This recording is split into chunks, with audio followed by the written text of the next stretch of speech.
बच्चों, आज हम हिंदी का दूसरा लेसन सीखने जा रहे हैं। लेसन का नाम है वारिस कौन। वारिस कौन। लेखिका है विभा रानी। विभा रानी एक बहुआयामी प्रतिभा की धनी और हिंदी में राष्ट्रीय स्तर पर लिखन करने वाली एक बहुत ही लोगों में जिनका नाम है, लोगों में प्रसिद्ध है, ऐसी लेखिका है। ये पाठ में उन्होंने ये बताया है कि यदि हम समय और साधन इनका इस्तेमाल अच्छी तरह से करेंगे, उनका सदुपयोग करेंगे, तो हम जीवन में सफलता पा सकते हैं।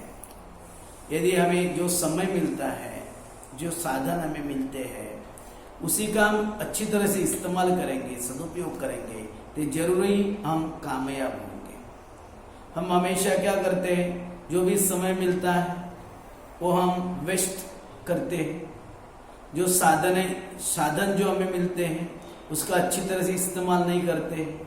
हम हर चीज में कुछ न कुछ कारण निकालते रहते हैं, इस कारण हमें कुछ सफलता नहीं मिलती। एक कथा बताई है, इस कथा के आधार पर लेखिका हमें ये बताने जा रही है कि यदि आपके पास समय हो, आपके पास साधन हो और उसका इस्तेमाल अच्छी तरह से करें तो आप सफल हो जाओगे। देखेंगे हम एक कथा। एक राजा था, उसके 4 बेटियां थी। एक राजा था, उसके 4 बेटियां थी। राजा ने सोचा कि इन चारों में से जो सबसे बुद्धिमती होगी उसे ही अपना राजपाट सौंपेगा। देखो, राजा ने क्या सोचा, 4 बेटियां थी। अब इन 4 बेटियों में से राजपाट किसे सौंपे, ये तो सवाल राजा के मन में था। लेकिन अब उसने सोचा कि यदि इन चारों में से जो भी कोई ज्यादा होशियार होगी उसी को राजपाट सौंपना अच्छा होगा। ठीक है, इसका फैसला कैसे हो, वह सोचने लगा। अंत में उसे एक उपाय सूझ गया। देखो, वो सोचने लगा, सोचते सोचते उसे एक उपाय सूझ गया। उसने एक दिन चारों बेटियों को अपने पास बुलाया, सभी को गेहूं के 100 दाने दिए और कहा, इसे तुम अपने पास रखो।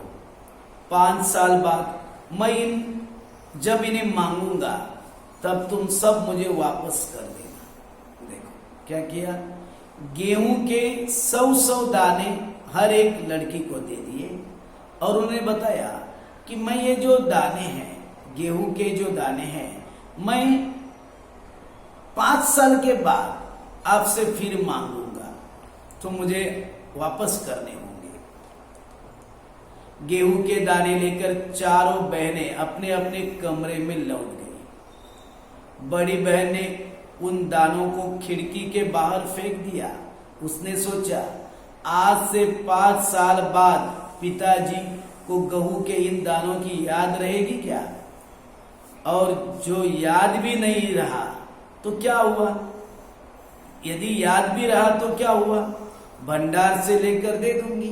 देखो, सबसे बड़ी वाली लड़की ने क्या सोचा, पिताजी ने हमें तो गेहूं के दाने दिए हैं, लेकिन 5 साल बाद पिताजी पूछने वाले, वापस मांगने वाले हैं। इस 5 साल में पिताजी को याद रहा नहीं रहा कौन बता सकता है। तो यदि याद रहा तो क्या करेंगे, जो भंडार है वो भंडार में से 100 दाने लेकर आऊंगी और दे दूंगी।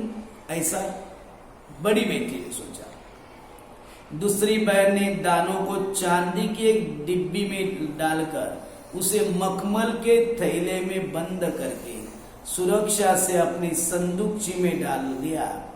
सोचा 5 साल बाद जब पिताजी ये दाने मांगेंगे तब उन्हें वापस कर दूंगी। देखो, दूसरी बहन जो थी, एक अच्छी सी डिब्बी ली, चांदी की डिब्बी ली, उसमें मखमल डाल दिया और मखमल के अंदर गेहूं के दाने डाले और वो डिब्बी संदूकची में डाल दिया, म्हणजे कपाटामध्ये ठेवून टाकले।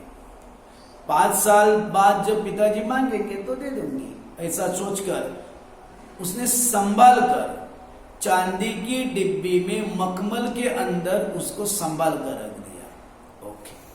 तीसरी बहन जब सोचती रही कि इसका क्या करूं, चौथी और छोटी बहन तनिक बच्ची थी, शरारतें करना उसे बहुत पसंद था, उसे गेहूं के भुने दाने भी बहुत पसंद थे। उसने दानों को बुनवा कर खा डाला और खेत में मग्न हो गई। देखो, छोटी वाली जो बहन थी उसको गेहूं भुने दाणे अच्छे लगते थे, म्हणजे गहू भाजून खाल्ल्यानंतर ते खूप छान लागत होते, म्हणून तिने काय केलं, त्या भाजून त्यांना खाऊन टाकलं।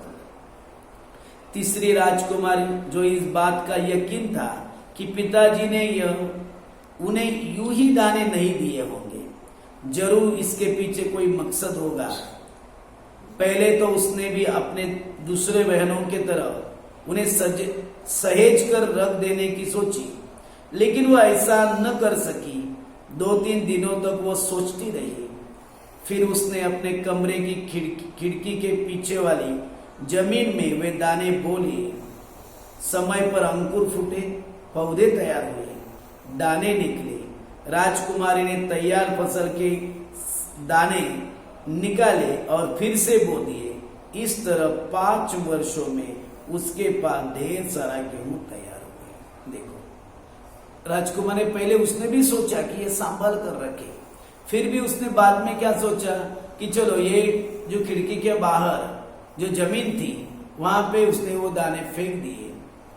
बारिश के कारण वो जमीन पर जो दाने डाले थे वो उग गए और उससे पौधे, उसका रूपांतर पौधे में हुआ। बड़े होकर उससे उसे गेहूं मिल गए। ओके, देखो, पौधे तैयार हुए, दाने निकले। राजकुमार ने तैयार फसल के दाने निकाले और फिर से बो दिए। म्हणजे काय केलं त्याने, जे तयार झालेले दाणे होते, नवीन रोपं आली, त्याला गहू आला, तो गहू त्याने काढून घेतला, पुन्हा तो गहू पेरला। असं 5 साल बाद राजा ने फिर चारों बहनों को बुलाया और कहा, आज से 5 साल पहले मैंने तुम चारों को गेहूं के 100 दाने दिए थे और कहा था कि 5 साल बाद मुझे वापस करना। कहाँ है ये दाने? देखो, पिताजी ने, उनकी भी कोशिश थी कि कौन होशियार है ये देखना था, और इसलिए उनकी याद था।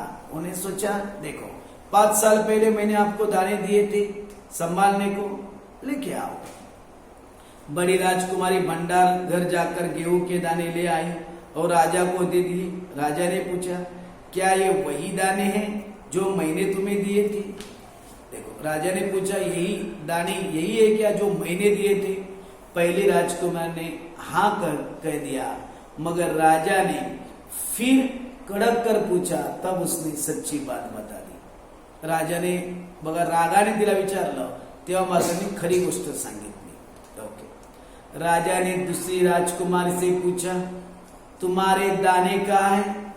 दूसरी राजकुमारी अपनी संदूकची में मखमल के खोल वाली डिब्बी उठा लाई, जिसमें उसने गेहूं के दाने सहेज कर रखे थे। राजा ने उसे खोलकर देखा, दाने सड़ गए थे। देखो, 5 साल तक दाने वैसे रखने से वो दाने सड़ गए थे। तीसरी राजकुमारी से पूछा, तुमने क्या किया उन दानों का? तीसरी ने कहा, मैं उसका उत्तर आपको अभी नहीं दूंगी, क्योंकि जवाब पाने के लिए आपको यहाँ से दूर जाना पड़ेगा और मैं वहां आपको कल ले चलूंगी। देखो, तीसरी राजकुमारी क्या बोली, ये दाने का क्या किया ये मैं अब नहीं बता सकती। यदि आपको वो दाने देखने हैं तो आपको मेरे साथ थोड़ा दूर जाना पड़ेगा। ठीक है। राजा ने अब चौथी और सबसे छोटी राजकुमारी से पूछा। उसने उसी बेपरवाही से जवाब दिया, उन दानों की कोई कीमत है पिताजी? वैसे तो ढेरों दाने भंडार में पड़े हैं।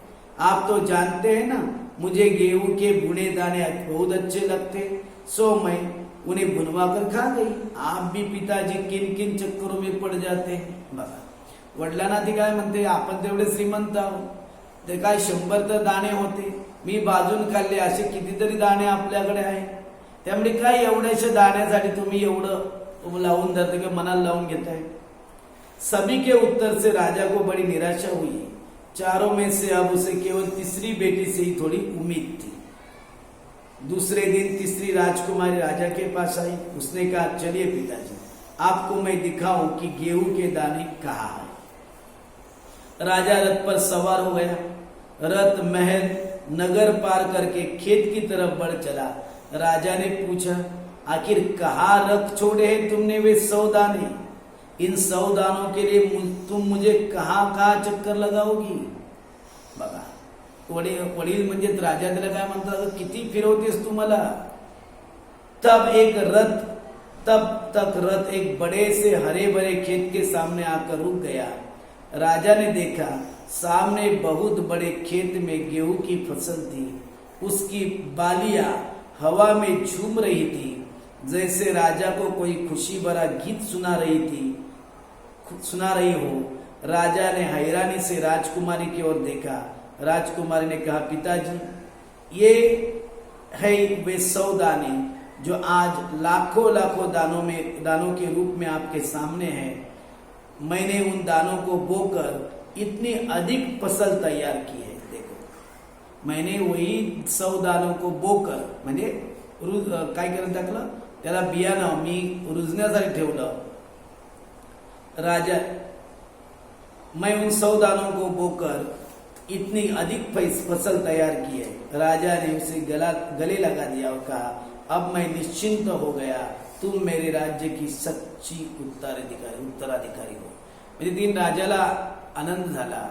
त्या मुलीला, तिसऱ्या मुलीला ते काय म्हटले, नाही, खरोखरच तू हुशार आहेस, तुझ्या हुशारीमुळेच काय झालं, ते गहू तू तसेच न ठेवता त्याचं धान्यात रूपांतर केलं. म्हणजे तुझा नक्कीच बुद्धीचा वापर करून तू राज्य नक्कीच चालवू शकते.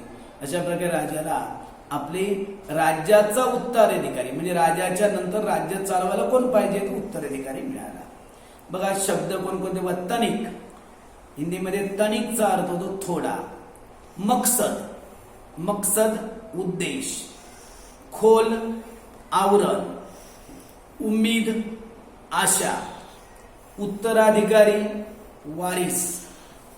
आणि मुहावरे, चक्कर में पड़ जाना, द्विधा में पडणं म्हणजे नेमकं काय करायचं हे कळत नाही, त्याला म्हणतात चक्कर में पड़ जाना, द्विधा में पडणं. गले लगाना, प्यार से मिलना.